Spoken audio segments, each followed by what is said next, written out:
Welcome everyone, and great that you can join us for our Q&A session about the new communication on progress. I begin today by acknowledging the Wurundjeri people of the Kulin Nation, traditional custodians of the land on which we present to you today, and pay my respects to their elders past and present. I extend that respect to Aboriginal and Torres Strait Islanders peoples here today. My name is Greta Korthaus. I'm the Stakeholder Engagement Manager at UNGCNA. And with me on this call is Emilia Maubach, our Marketing and Communications Manager. Simiao Yu, our Participant Engagement Regional Manager, is regrettably unable to join us today and sends her apologies. Before we open the floor and ask you to share your questions in the chat box or by unmuting yourself, I'll summarize the key changes pertaining to the new communication on progress. We call it COP. So when you hear COP, we mean communication on progress. We are recording this session, so you can review this at any stage. I'll be focusing on the universal submission period, the format of the new COP, and where to find further information. I won't be covering information on content of the questionnaire, as there is an existing recording that covers this very well, and Emilia will be sharing the link to this recording with you in the chat box. Thank you. And also, and it's perfect timing, there is a guidebook, which some of you might be across already, that has been reviewed, updated, and released again today. And so we will be sharing that with you as well today during this presentation.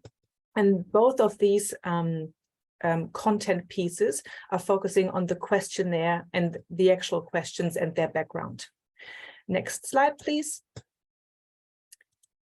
Key changes. The submission period. Previously, participants were required to submit their COP 12 months after joining and then every 12 months from then. Now, a universal submission period is being introduced. All business participants worldwide will submit their COP between the 1st of March and the 30th of June each year. This starts in 2023. There's two requirements. Participants e-sign the CEO's statement of continued support. The novelty here is that this is much easier than it used to be, with the option for the CEO to sign digitally or for someone else who's authorized to sign on the CEO's behalf. The other requirement is to complete a questionnaire instead of submitting a narrative style report.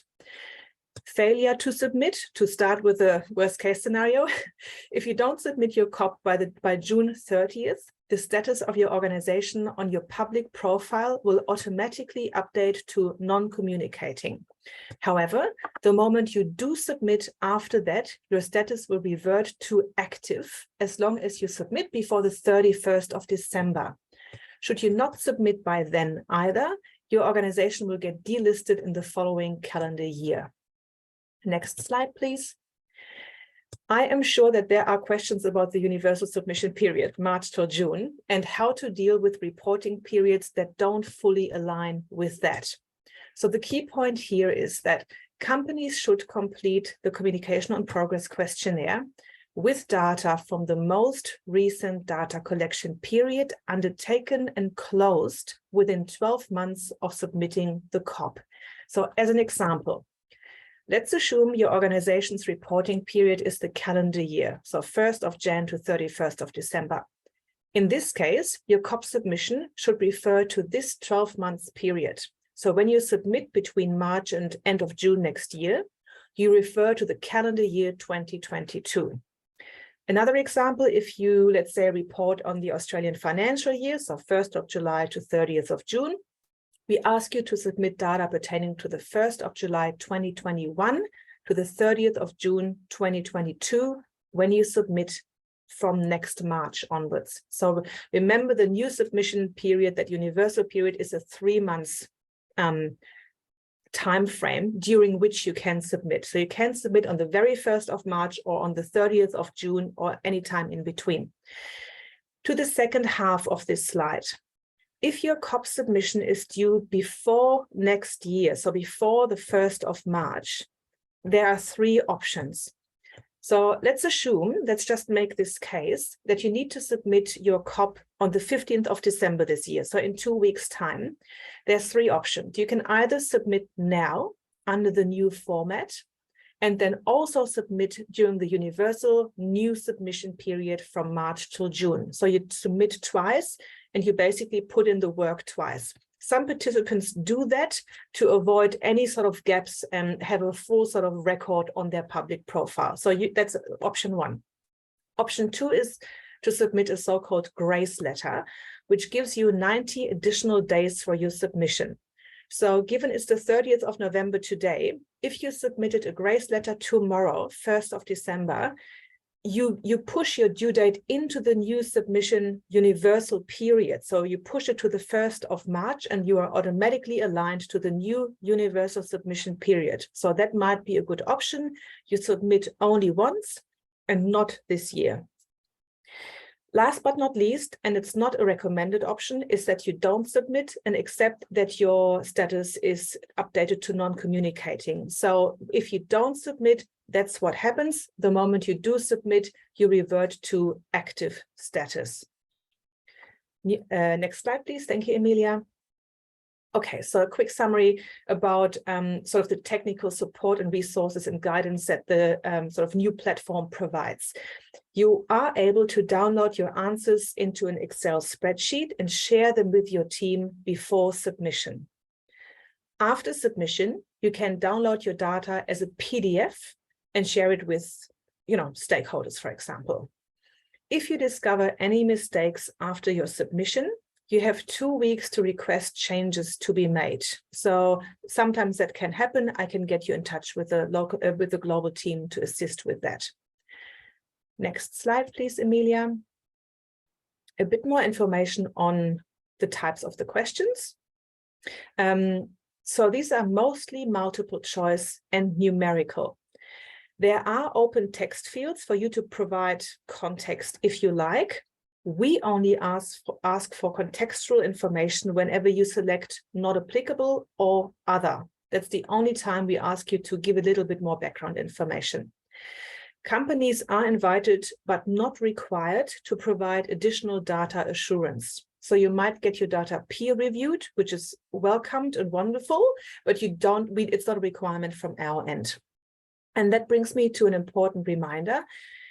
The questionnaire or the COP submission, it's not a standard or a compliance tool. There's no pass or fail.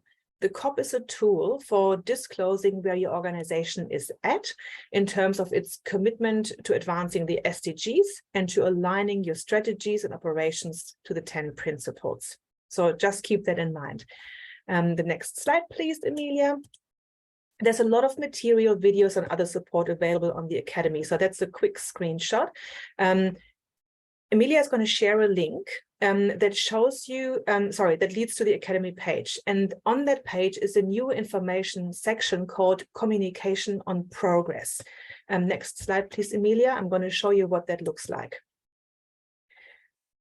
So on this slide, you can see at the top there sort of 3 bars: learning experience, topic, language. Under the topic section, there's a drop-down list. And at the bottom, we have this new communication on progress information option. When you click on that, there are 2 information session recordings. The first recording covers the COP policy and requirements and is quite similar to what I'm covering today. The second recording provides an overview of the questionnaire and looks much more at the content of the COP. So that is for anyone who wants to dive a little bit deeper into the type of information they are required to gather for making the submission in the new year. And last slide, please, Emilia, before we go to questions. Another great resource is the COP website, from where you can download an FAQ document, the updated and very detailed guidebook I mentioned earlier, and the actual new COP questionnaire. So you can review and view all the questions we are asking when you go to that page. Here you can see a screenshot of that page. It is accessible via the link Emilia is sharing. And with that, let's see what your questions are today.